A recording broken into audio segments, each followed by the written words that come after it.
أعوذ بالله من الشيطان الرجيم بسم الله الرحمن الرحيم الحمد لله رب العالمين والعاقبة للمتقين والصلاة والسلام على رسوله محمد وآله وأصحابه أجمعين أما بعد Assalamu alaikum qarindoshlar. Biz bugun hadis ko'rsatmalar darsimizninki 65. dersini o'qiymiz.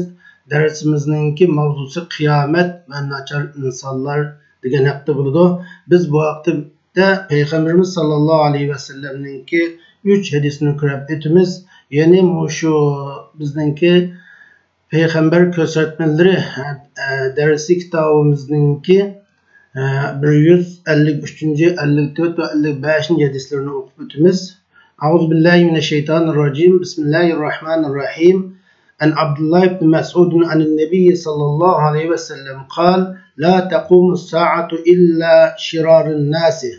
Abdullah ibn Mas'ud radıyallahu anhu'dan rivayet kılındı. Peygamber sallallahu aleyhi ve sellem mındak degan. Kıyamet fakat en nachar insanlar qapqagan çağda buludu degan.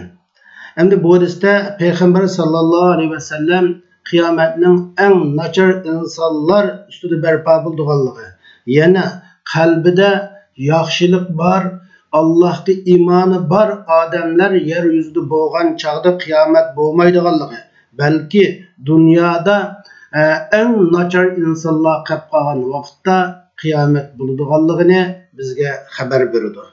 Yeni bir hadis Anas ibn Malik radıyallahu anhu'dan bayan kılınan hadis olup Anas ibn Malik'in annen Nebiyye sallallahu aleyhi ve sellem kal la taqumus sa'atu hatta yuqala fil ardı Allah Allah. Anas ibn Malik radıyallahu anhu'dan bayan kılınan hadiste Peygamber sallallahu aleyhi ve sellem deydi ki kıyamet ziminde Allah deyilgen çağda kıyamet bo'lmaydi. Yani ziminde Allah deyilmaydigan holat shakllanganda, yani Rabbim Allah deyilmaydigan darajaga yetganda qiyomat bo'ladi degan. Endi Allah azza va jalla qiyomatning barpo bo'lishiga izni bergan chaqda shu qiyomat shu Allohga Payg'ambar alayhisalom bu hadisda degandek Allohga ibodat qilmaydigan kavimler üstüge sadır buludu. Peygamber Aleyhisselam bu hadiste deydi ki ziminde insanlarını Allah'tan agahlandırıdığan, Allah'ın ismini zikir kılıdığan, Allah'a ibadet kılıdığan Müslüman ziminde qamıgan çağda ziminde tügep ketkende andın kıyamet buludu deydi. Çünkü bundak insanların kapqağında bu Allah'a ibadet kılmaydigan, Allah'tan insanlarına agahlandırmaydigan, Allah'ın ismini zikir kılmaydigan insanlar qapqaganda bu dünyanın barpo bo'lishini hech qanday hikmati qolmaydi. Çünkü dünyanın barpo bo'lib turishi ilmiga amal qiladigan ulamolarning, salih bandilarning barakati bilan dunyo barpo bo'lib turadi. Çünkü Allah subhanahu wa ta'ala dünyayı yaratıştı. Deydi ki وَمَا Estağfirullah Bismillahirrahmanirrahim وَمَا خَلَقْتُ الْجِنَّ وَالْاِنْسَ اِلَّا لِيَعْبُدُونَ. Allah subhanahu wa ta'ala deydi men insan cinni fakat mağınak ibadet kılışqa, mağınak ibadet kılışı üçün yarattım deydi. Yani insan cinnin dünyaya keltirilişi Allah'a ibadet kılışken.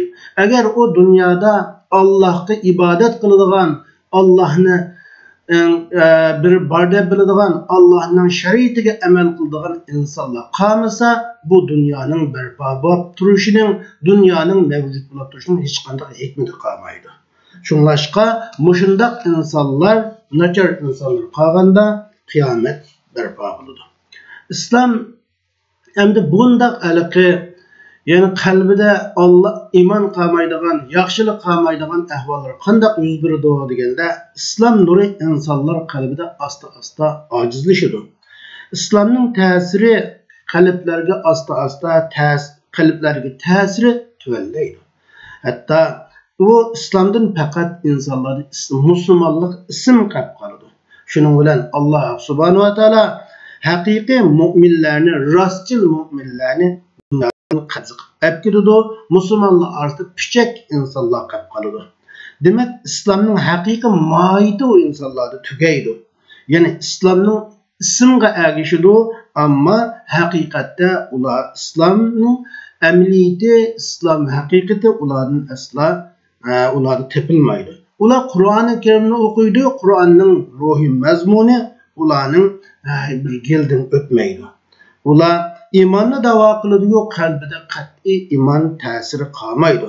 Ular haqiqiy iymon etmaydi. Ular chin ko'nglidan Rabbim Alloh demaydi. Ana shular insonlarning eng nacharlari bo'lib, buni qiyomat shunday odamlar ustiga barpo bo'ladi. Bu haqda yana mushu eng nachar insonlar jamiyatda qolganda musulmondan mushu qiyomat bo'lgan haqida yani Huzayfa ibn Yaman radıyallahu anhu'dan rivayet qilingan bir hadis var. An Huzayfa ibn Yaman qala Rasulullah sallallahu aleyhi ve sellem la taqumu as-sa'atu hatta yakuna as'adan nas bid-dunya Luka ibn Luka. Rasulullah sallallahu aleyhi ve sellem deydi ki peskashning balları olan peskashlar dünyada kişilerin en baxtli bo'lmaguncha qiyomat bo'lmaydi. Yani dünyanın en baxtli insanları, en hükümdar insanları bunday peskashning o'g'li, peskash adamlar, yani dadısının kimligini uqulamaydigan insanlar dünyada shunda insanların hükümrani bo'lmaguncha qiyomat bo'lmaydi degan. Yani bu hadisde Peygamber İslam deydi ki zamanның ahirida qiyomat bo'lishning oldida rahbarlikka loyiq bo'lmagan, hokimiyat tutishga loyiq bo'lmagan odamlar zaminda hokimiyat tutadi. Bular mushu undaq odamlar dunyoninki mol jihatda, baxt saodatda eng ko'proqi mushunday pastkash odamlar bo'ladi. Turmushi eng yaxshi bo'ladi. Mensibi eng yuqori bo'ladi, huquqlari eng o'tkir bo'ladi. Mana mushundaq odamlar dunyoda boshliq bo'lganda mushunday pastkash odamlar uning asli tunilmaydigan, uning uchun bir axloqi, mundaq axloqda bir axloqi madih qilinmaydigan, u kimning avlodi ekanligini aniq tigini surchiqib qo'li bo'lmaydigan, endi nachar insonlar yuqoriqidek shundaq mansablarga, baxtli turmushlarga, o'tkir huquqlarga ega bo'lgan chog'da qiyomat bo'ladi deb Peygamber Aleyhisselam shunday degan. Endi hadisimizdan xulosaslasak, darsimizdan zamanning oxirida eng nachar insonlar musulmonlar ishiga ega bo'ladi, musulmonlarning mollarida tasarrufat olib boradi. Ikkinchisi dunyo ilmiga amal qiladigan olimlarning, salih bandalarning, mu'minlarning barakati bilan barpo bo'lib mavjud bo'lib turadi. Alloh subhanahu va taolodan mushu salih bandalarning qatoridan qilishini tilaymiz.